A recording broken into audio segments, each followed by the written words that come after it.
ready the bundle.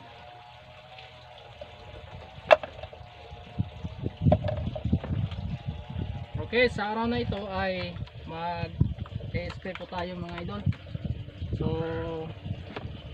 mayroon tayong bagong pang-apply sa ating siling labuyo, kaya ipapakita natin sa inyo kung ano yung gagamitin natin. So una, dito ay lagyan natin ng Marshall, gamit itong Marshall, yan, sa isang drum ay magtakal tayo ng ano, ng 250 lang ata partner, no? 150.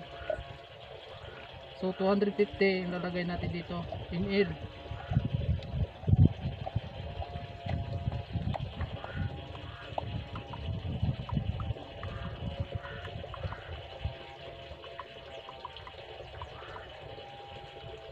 Yan, 250 ml sa Marshall na ihalo natin sa isang drum na tubig mga idol, no?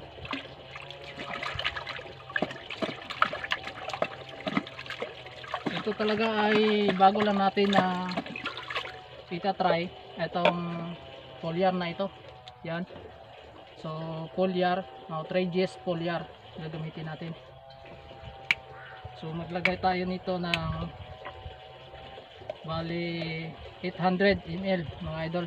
Ito yung takalan natin as 500 ml, so hanggang dito lang sa 400. Teka, meron pa palang ano. Ito first time natin na magsubok sa ganitong ano, pang spray, no, pang pataba ng ating siling labuyo. So first time po tayo na gumamit nito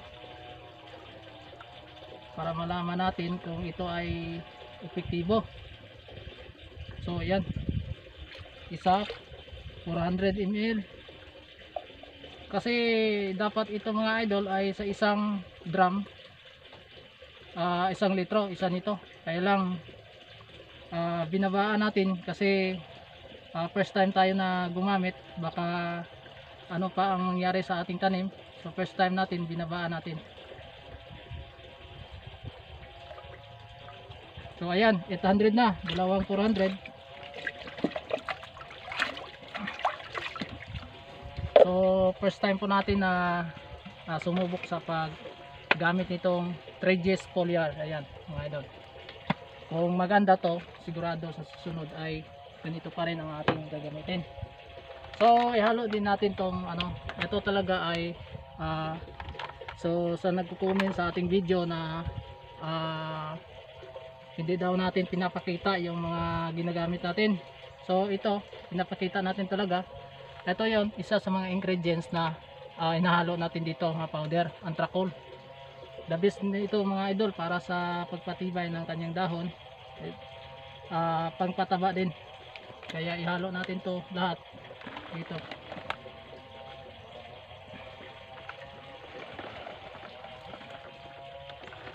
Kasi mayroon na nagko-comment sa ating video na hindi na natin pinakita yung mga ano natin, mga chemical na ginamit natin dito sa pang-spray natin.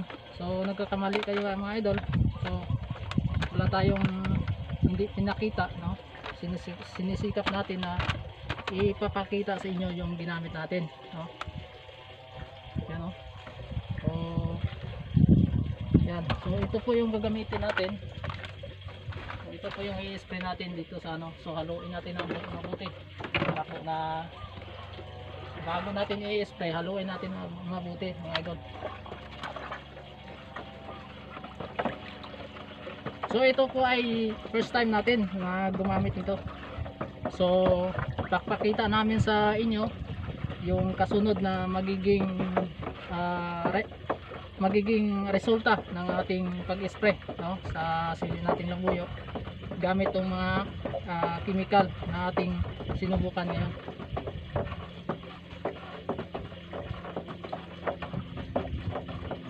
Okay,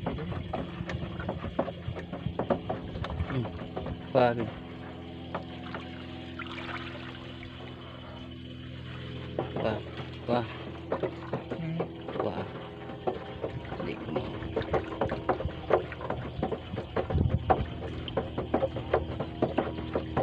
Okay.